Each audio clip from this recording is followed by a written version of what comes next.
What is going on, everybody? Welcome to the Record Sports Corner. Yes, we have a name. We are upgrading from our last episode, but my name is Matthew Barton, and I'm joined here by Aidan Wright and Lucas Lyon. And Aidan, why don't you tell us about your kind of just day of a life in hell of a sports fan?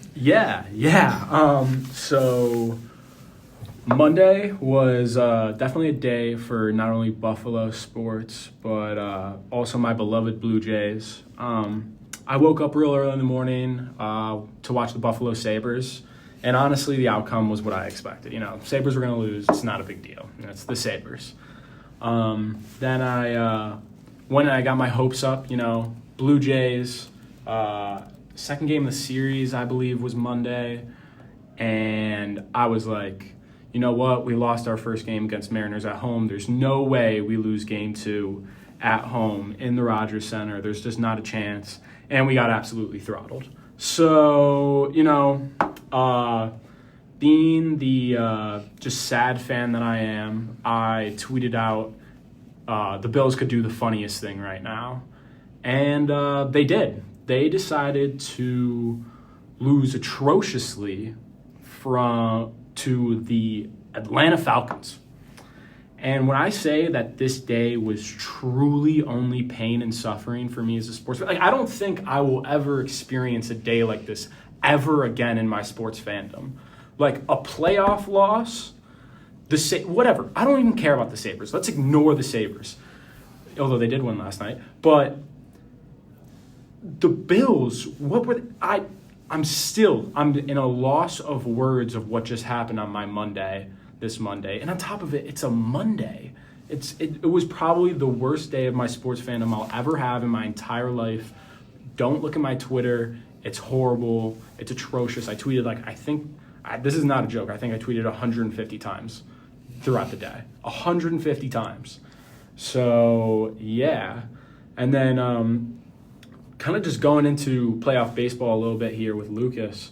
Lucas, what have you thought so far of what's been going on? Kind of the same thing with Game 1. I saw George Springer hit the leadoff homer. I was like, yeah, Blue Jays are probably going to dominate this series like they did New York. And then, they got, one hit the rest of the game? Yeah, they had one hit the rest of the game. I was like, it's Game 1, Seattle. I think the more you play, I think having a longer break, especially in the postseason, is kind of worse off, I feel like when you're constantly in a groove, you're in a better spot to make a run like Seattle was with 15-inning game on Saturday or Friday. And then Monday, I was like, same with you. I'm like, they can't lose both at home. No. That's exactly what they did. And then yesterday, I'm kind of flipped. I'm like, Seattle might end up just dominating the series. And then Toronto puts up 13 yesterday. Yeah. So I don't know what to think of that series. It was truly something, the Mariners basically, so they started Miller on for Game 1, and they had no bullpen because they just went 15 innings. And it's genuinely shocking to me how the Blue Jays could lose Game 1. That the Mariners were just like, yeah, we're going to punt. There's no way. And it's, oh my God. And then we just didn't play our game either time on Sunday or Monday. I mean, losing 3-10, it's whatever. It's like whenever I see Brendan Little come out of the bullpen, I sit there and tears start to run down my face because I know that it's either going to be a immaculate inning from this guy or he's going to give up 7 runs. And it is just terrifying when that guy comes up. I don't know what to even say about the guy because he's so hot or cold. And then we just have such a poor performance coming out of, oh my goodness, why can't I remember who started? In Game 2, we had a terrible performance from Yusevich, which, what happens. The guy's a rookie. He's a rookie. He's a young guy, first real playoff. He played well against the Yankees. But then Bieber came out yesterday and pitched out of his mind after that 2-run home run. I mean, I was so shocked. I saw a quote that he said coming into the dugout, "Boys, I need some help. I got good stuff today. Go swing the bats," or something to that effect. That's maybe all they needed to hear, honestly. Truly. And then, they started off hot, and, I think a big shout-out who deserves it is Ernie Clement. Rochester kid from Brighton. he's one of the only players with 20 at-bats to be batting over 500 in the postseason. He's up for a Golden Glove at third base, and like this guy's just been lights out all season. And he's really, and then can't go without talking about Vladdy. Vladdy went 4 for 4 last night, almost had a cycle. I think it was 2 doubles, a single, and a home run.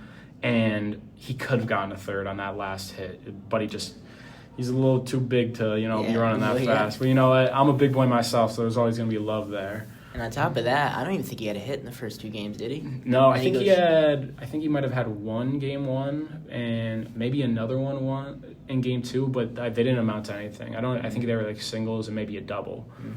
But yeah. So coming from like a relatively quiet, couple of nights from him, and honestly just the Blue Jays batting, which, hasn't been the case all season. It was really refreshing last night to see us really, make contact, hit so many home runs in a stadium, in T-Mobile, where it's impossible, like probably the most pitcher-friendly stadium. So yeah, it was awesome. It was great to see that coming from the boys. On top of that, in Game 3, getting it started, Andres Gimenez. I know, dude. 3 for 5 for the game, too.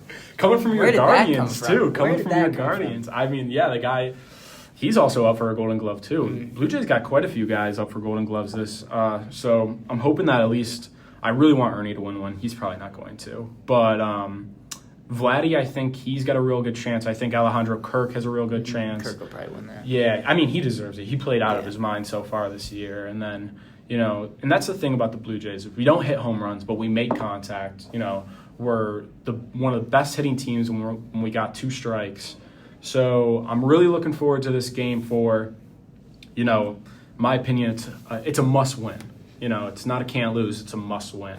So now I realize Max Scherzer is on the bump tonight. Dude, Mad Max, and he's in prime form. I've been tweeting about it a little bit today too. I'm in love with Twitter. But yeah, he's like, you don't hand this guy the ball unless he demanded it, A, and B, he's going to come off like a psycho. He's going to come I think the only way they put him on the bump is if they know he's going to play well. Exactly. Because at this point in his career, he's either going to be lights out or he's going to get absolutely destroyed. And I think he has 3 weeks rest. And when he came back from that thumb injury earlier in the season, he played phenomenal. It was in this back half where he had that 7 ERA. I want to say a little bit after the All-Star break.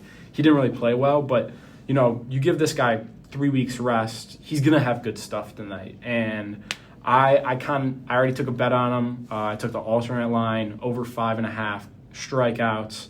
That's plus money. I think anyone should go check that out, obviously, if you can legally gamble. But, yeah, I think tonight he's going to play really well. But moving on to maybe the elephant in the room. Past 2 weeks, Bills have dropped 2 games. And, Matt, just take it away. What do you think so far? Yeah. I mean, I think this was another case of almost delusion from the previous wins of the season. 4-0 looked way better on paper than it was. I mean, Ravens have 1 win. The Jets don't even have a win. Miami 1 win. The Saints 1 win. We can't expect to, dominate every single team like we do the bottom of the league. And it's unfortunate because now it looks like the Falcons are a force to be reckoned with. And who knows, the Patriots might be, but it really props up these teams, you know what I mean, that probably aren't the level that people think, but it's like the Bills are now just being used as some type of stepping stone.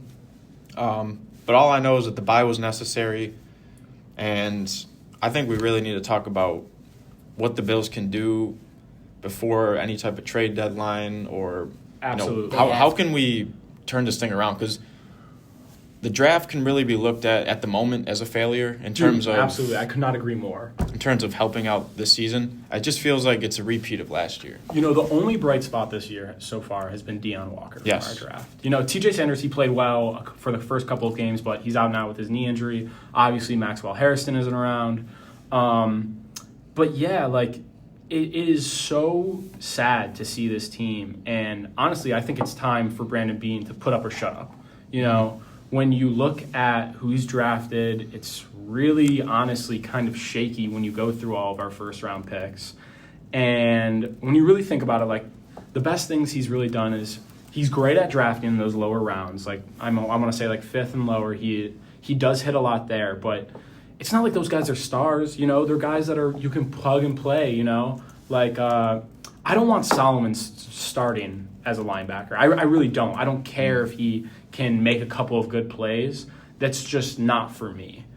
And I think if you don't trade for a wide receiver at this deadline, and I've been seeing stuff about how the Pats might get A.J. Brown or the Steelers are looking at Chris Olave.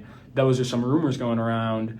And if we end up with nothing here, I don't know. And it makes him look even worse that, and I think it was shortly after the draft last spring that he hopped on WGR 550 and he basically just like, he kind of got into it with Jeremy and Joe for no reason. And now you look back now and it's like, well, we do need a receiver. We can't really do what's been going.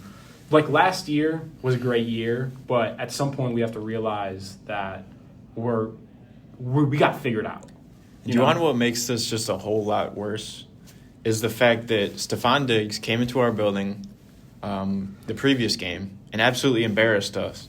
And Stephon Diggs is our, we got that second round 2025 pick. That was, TJ Sanders doing what? We're getting embarrassed by someone who we traded away, and we obviously have a problem at that position.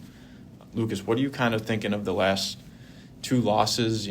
What does it mean for the bigger scope of the season? I think if we're talking trade deadline, the Bills need 2 things. They need a wide receiver 1. They got Shakir, they got Elijah Moore, They got a couple guys, Keon Coleman. I don't think they have a true wide receiver 1. That's what they need. And 2, they need a cornerback in the worst way.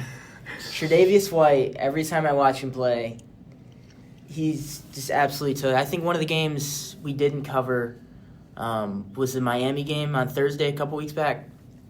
Every snap, he's just getting absolutely blown. Drag routes, he just can't keep up anymore. No, yeah, I can't agree. And I don't even know, if it's, because he has some great fundamentals and stuff, but I just feel like after all those injuries, he doesn't know how to play corner without the speed that he used to have. No.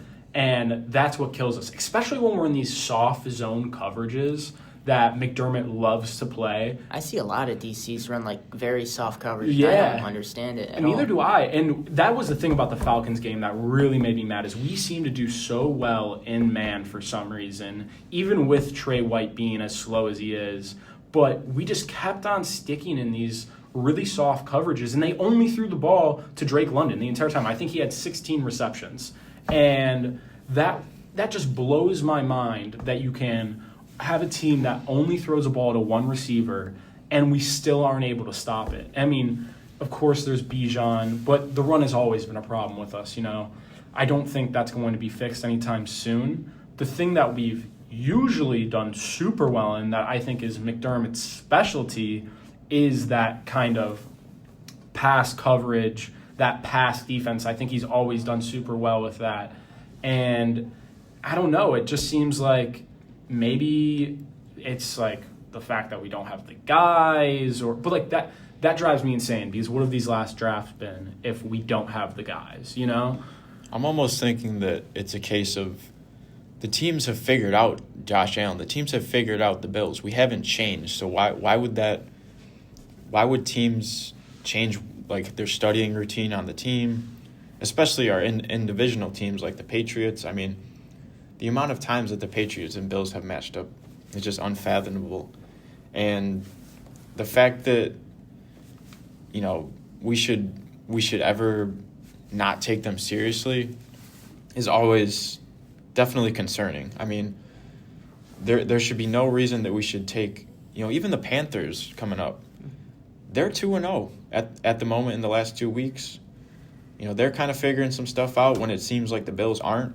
I think these 2 losses are actually, I know a lot. We are Buffalo Bills fans. Emotion does play into this, but these 2 losses are good for the Bills. They need a wake up call. Even some fans need a wake up call. I think the best part about it is I think no team in the NFL genuinely looks like a Super Bowl Yeah, contender. and I think that's good. Works well for them. The Chiefs have been hot, but Even Chiefs 3-3. Yeah, exactly. And that's the thing. I think Patrick Mahomes, he is the leader for MVP right now, which blows my mind. I think Baker deserves it before anybody else. But Matt, going back to your point of how they figured out Josh Allen, it's a really simple formula. Don't let him roll out, and even when he does roll out, our receivers can't get enough separation that he has the ball to throw to anyone.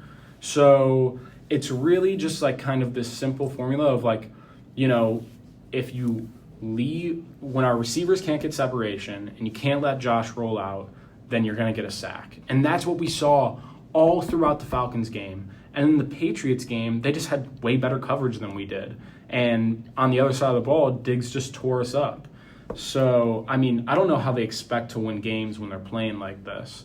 And, yeah, it honestly is so mind-boggling to me and shocking how we can go from 30 points a game every game last season to only scoring 14 against Falcons defense that is, they have a great pass rush. They have a decent secondary, but their secondary was hurt last game. They had their cornerback one, I think, but besides for that, they didn't really have too many guys. So it's just really disappointing to see from them. I got a question for you guys. Just thinking ahead a little bit. But if the Bills, let's say, they lose in the championship, in the AFC championship or the divisional round, you think that's it for Sean McDermott? I know the coaching landscape isn't there's not a ton of options out there, but you think, I don't know, maybe they do try to move on. Teams are very... I honestly think that it should be it for Sean McDermott because I don't see what the obviously you're getting the playoffs, but what is the difference between going just missing the playoffs and losing in the same spot in the playoffs every single year? You could obviously ask the same question with Mike Tomlin and other coaches along that line that kind of just break even every year, but I guess it's a business. They're making money going to the playoffs every year. They say if it's not broke, don't fix it, but if you keep doing this, it almost seems like it is broke in a way. I don't know. I absolutely agree. Look at Andy Reid when he was with the Eagles. He didn't win a Super Bowl there, and he needed to go to the Chiefs to go win a Super Bowl. So when I think about that, it's just what has Sean McDermott done to help put us over that hump? And you know what? I think it's also a valid question to ask, what has Brandon Beane done to put us over that hump? So it's frustrating. It's so frustrating. And, my answer to that would be, if we go to the AFC Championship again, or we go to the Divisional again, and we play the Chiefs and we lose, I feel like it's a no-brainer that you have to fire Sean McDermott. And everyone's kind of opposition to that is, we have such a great culture in Buffalo. We have such a great culture. At some point, culture isn't the problem anymore. We have to win football games and football games that matter. And I'm willing to roll the dice with a different head coach than sitting here and losing a championship every single year because it's good culture. That drives me insane. I can't stand it when, obviously the players, it matters to them, it's their locker room and stuff, but I can't stand it when people are that's the reason why we keep him around. No, that shouldn't be the reason that we keep a coach around. We should keep a coach around because he's great at his job.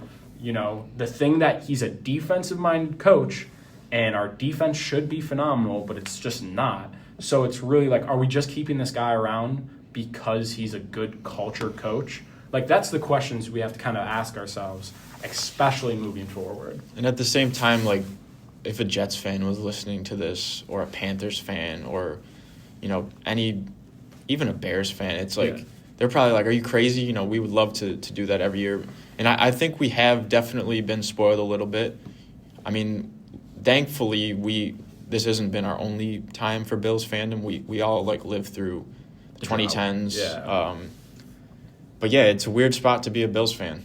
Yeah. I think that kind of sums it up. You kind of posed a question. What were you thinking about the coaching situation? I kind of end us off.